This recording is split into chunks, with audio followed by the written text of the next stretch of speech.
Primeira carta de Paulo a Timóteo, capítulo 5 e o versículo 8. Vai ficar na projeção o texto, pois é ele que será desenvolvido na sua totalidade. Primeira carta de Paulo a Timóteo, capítulo 5, versículo 8. É um texto bastante conhecido, porém muito importante. Baseado nesse texto, eu vou falar de um aviso urgente. Este texto bíblico, ele traz para nós um aviso urgente.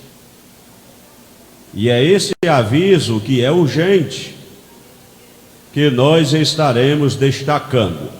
Diz a palavra, primeira carta de Paulo a Timóteo, capítulo 5, versículo 8. Mas, se alguém não tem cuidado dos seus, e principalmente dos da sua família, negou a fé, e é pior do que o infiel.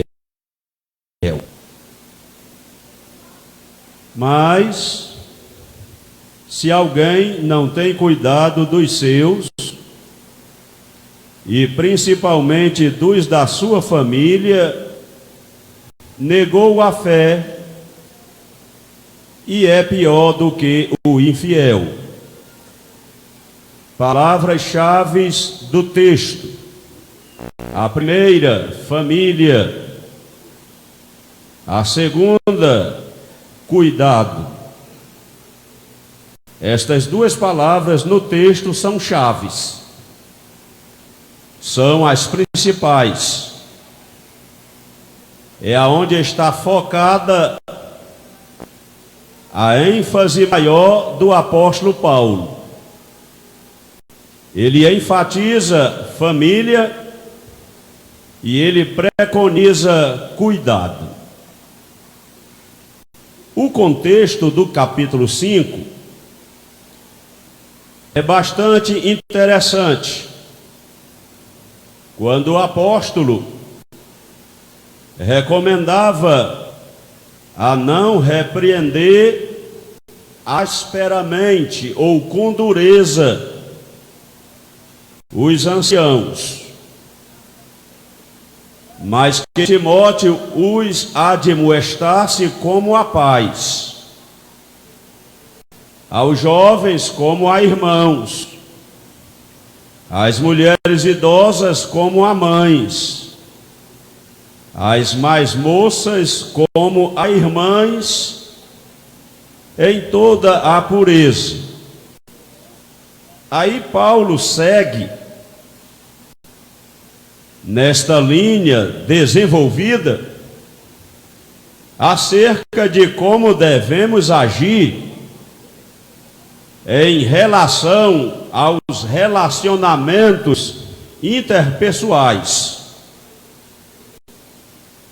Aí nessa vertente, após falar também em relação a viúvas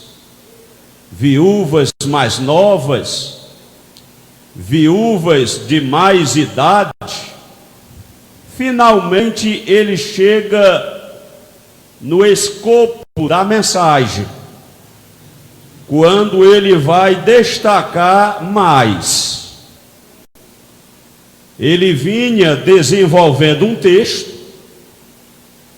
Vocês sabem que cada carta, como já diz, é uma carta. Tem a sua introdução, o seu prefácio, o seu desenvolvimento e a sua conclusão.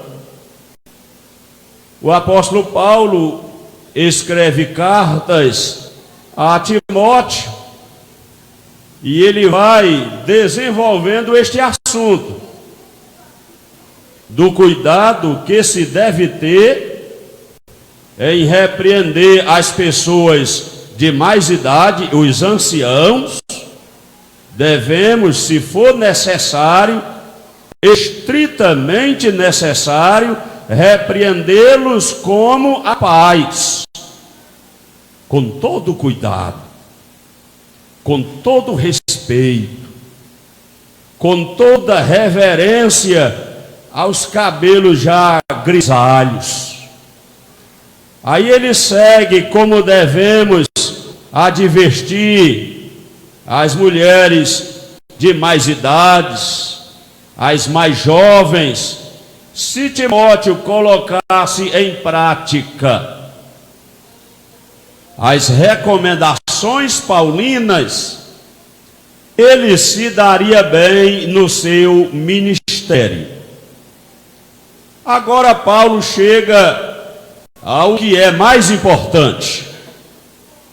É por isso que ele inicia o verso dizendo: mas a relevância maior está no texto após o mais.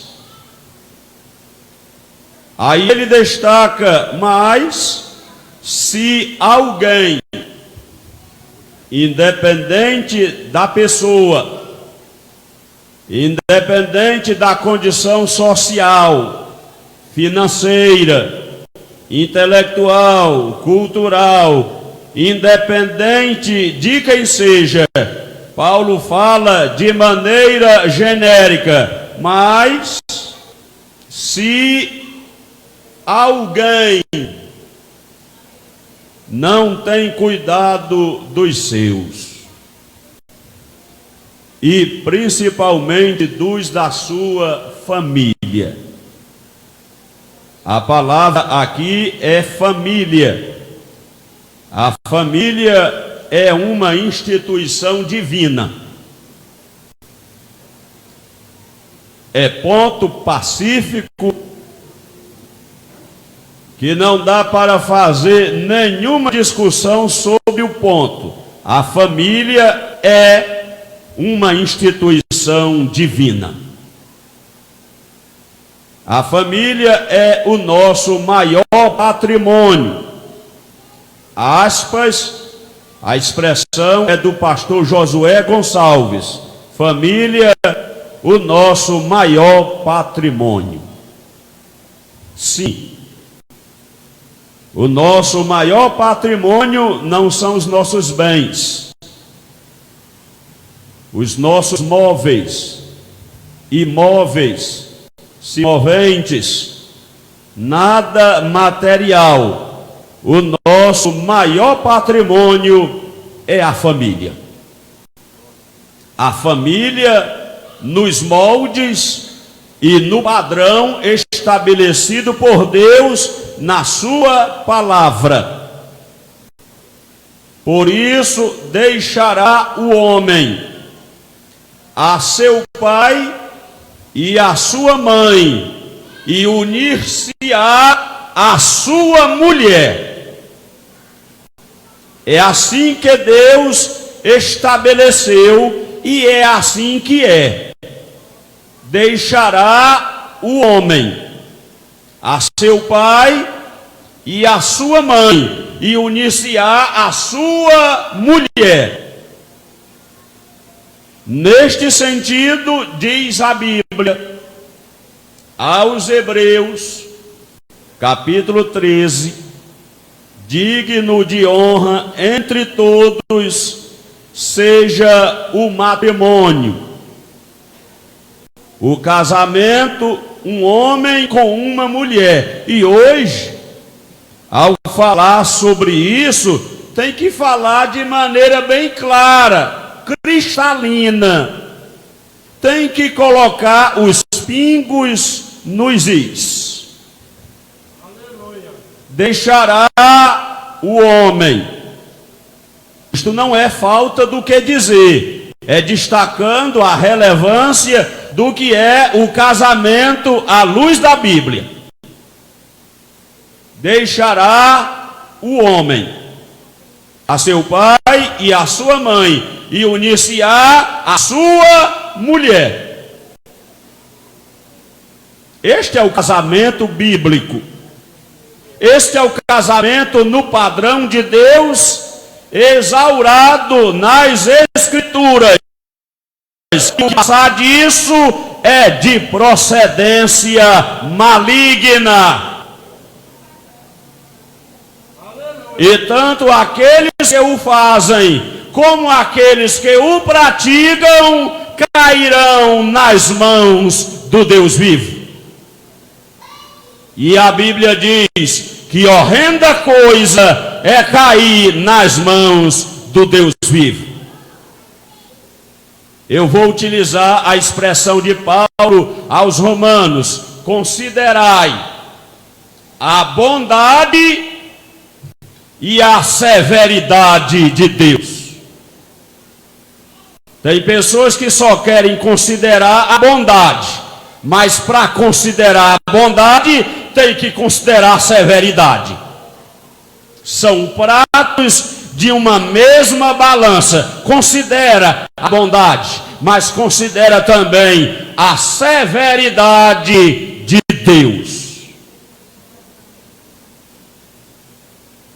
Voltando ao texto áureo, primeira carta de Paulo a Timóteo, capítulo 5, versículo 8, destacando palavra-chave: família. Família, instituição divina.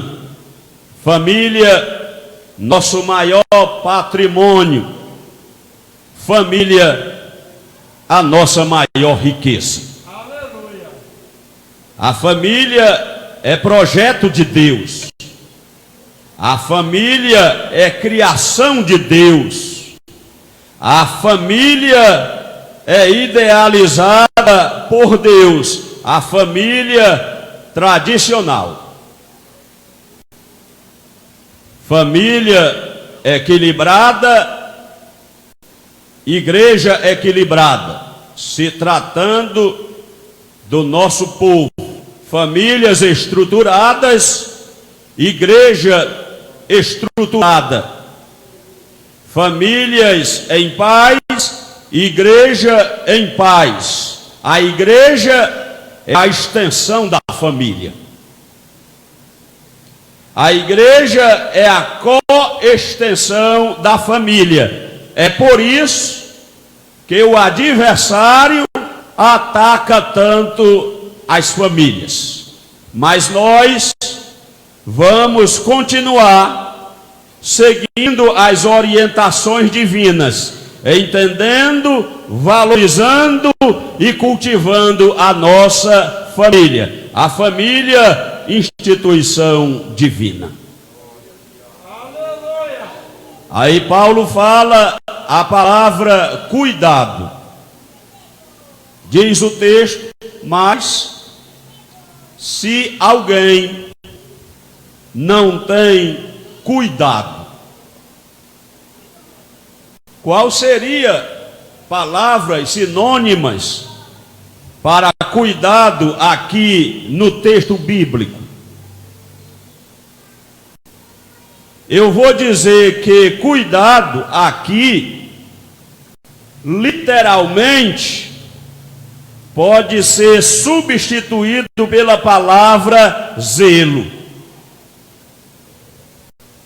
Paulo diz: se alguém não tem cuidado dos seus, e principalmente dos da sua família, aqueles que não têm zelo pelo seu maior patrimônio, trata a família com desleixo, com descuido, com negligência, com omissão, tergiversando as verdades das Escrituras. Tudo isto revela a falta de cuidado com a família. Nós devemos estabelecer na nossa família os valores inegociáveis do Evangelho. É papel do sacerdote do lar. O pai ou o marido, juntamente com a sua adjuntora, auxiliadora, esposa,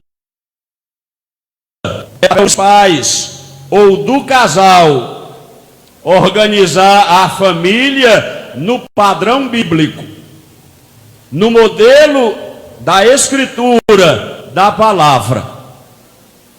Vocês fizeram a leitura bíblica oficial acerca dos deveres domésticos, deveres dos maridos, deveres das esposas, deveres dos pais, deveres dos filhos.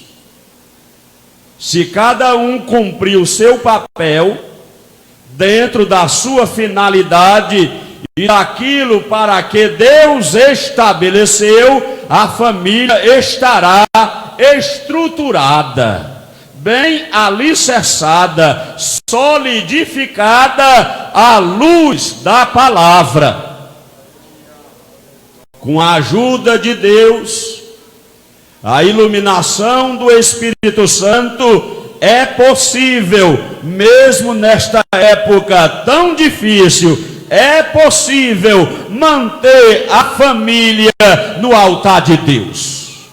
É possível manter a família dentro dos princípios estabelecidos por Deus na palavra. Quem acredita que é possível, diga amém. Eu creio que é possível, ainda nesse tempo difícil, sustentar, manter, conservar a nossa família nos moldes, no padrão da palavra.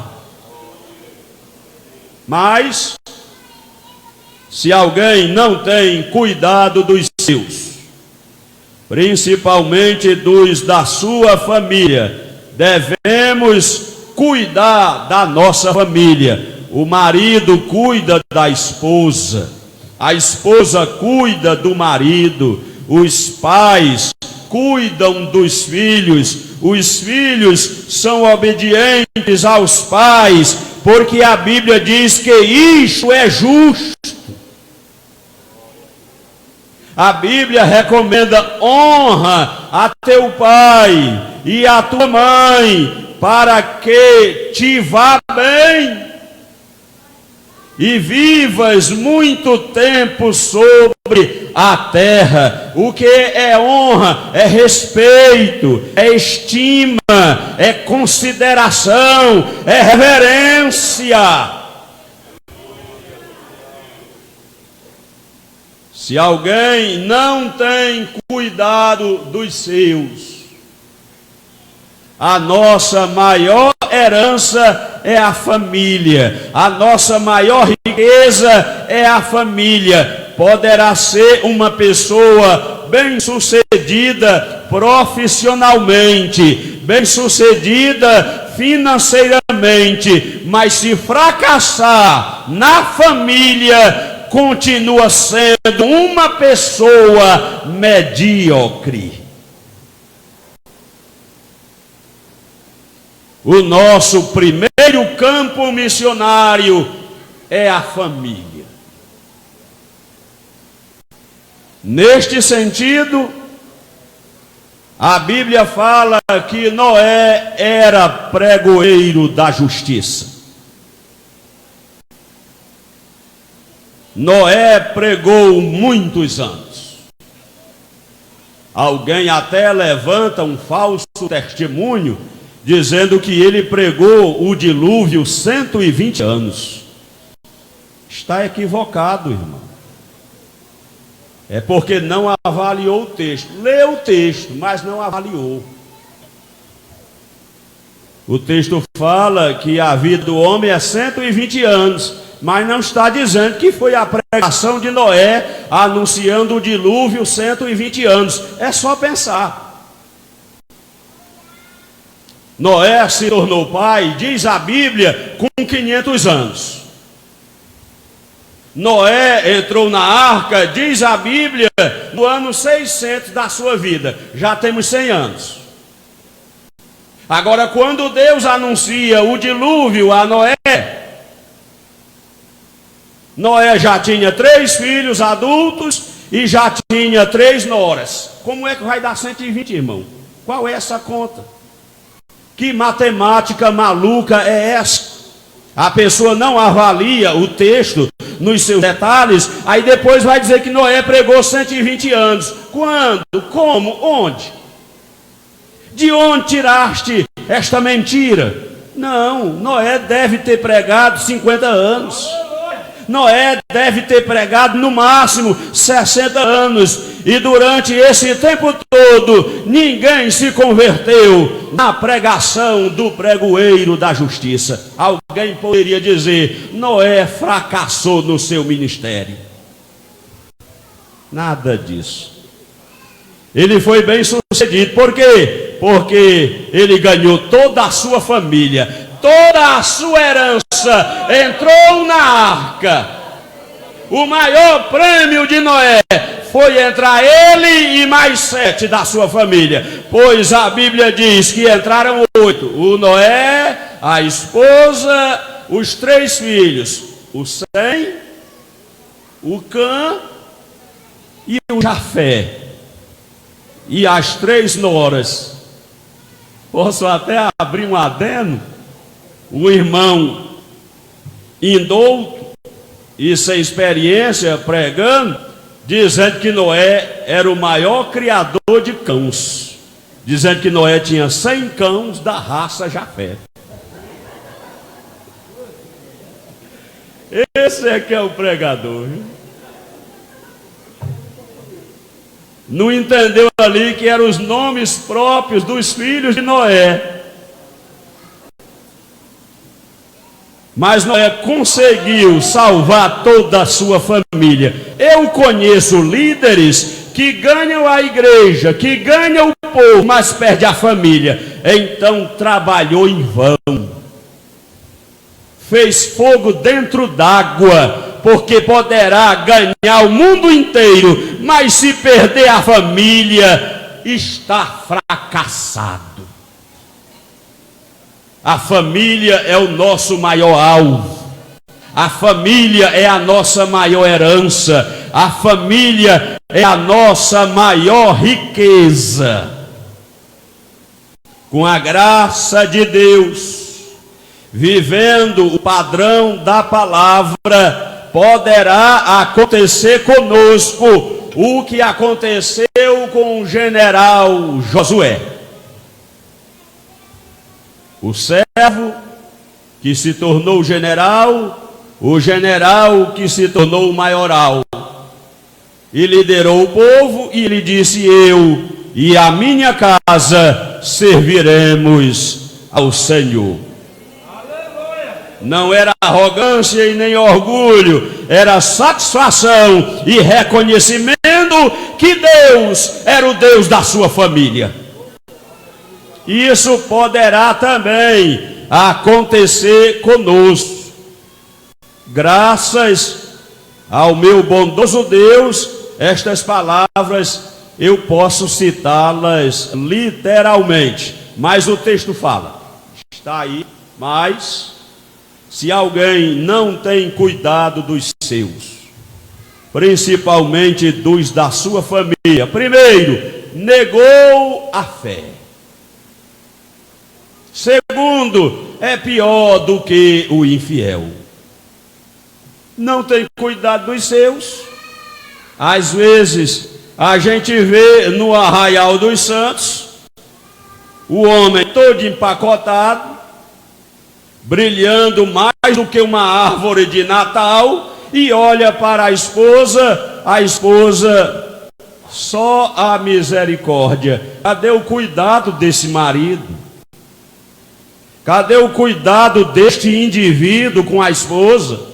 Ele é todo brilhoso, o sapato é brilhoso, o terno é brilhoso, a cabeleira é brilhosa, parece cabeça de macaco. Você sabe, quando o homem pinta a cabeça, quando cai a tintura, parece cabeça de macaco. Como é a cabeça de macaco? É roxa, é avermelhada, mas não é. Mas a Bíblia diz que as cães é honra. O que são as cães, irmão? A cabeça é embranquecida. Mas eu estou falando dos homens. Vocês aí é por conta e risco. Literalmente é por sua conta e risco. E qual é o risco? Cair todo o casco. Cair todo o couro cabeludo. Mas eu vou pegar leve.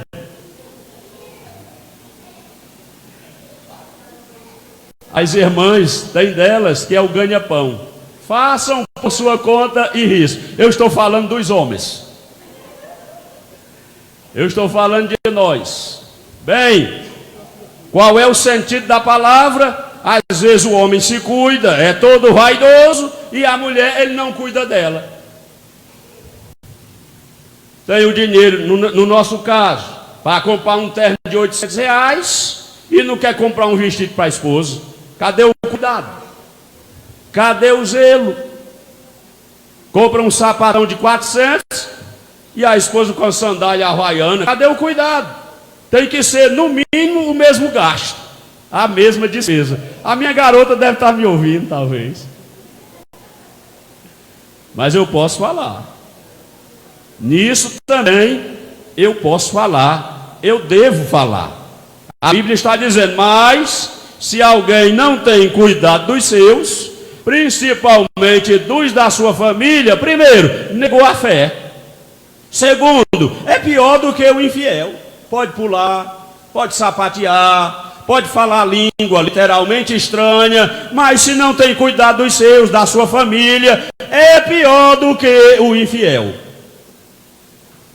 A Bíblia é a verdade, a Bíblia é a palavra de Deus, e a Bíblia está dizendo, mas se alguém, pode ser quem for, bata onde bater, mas se alguém não tem cuidado dos seus, principalmente dos da sua família, negou a fé e é pior do que o infiel. Com a graça e a ajuda de Deus, vamos continuar cuidando da nossa família. Vamos continuar zelando a nossa família. Vamos continuar mantendo a nossa família intacta no padrão estabelecido por Deus na palavra. Quem recebe esta mensagem, diga amém.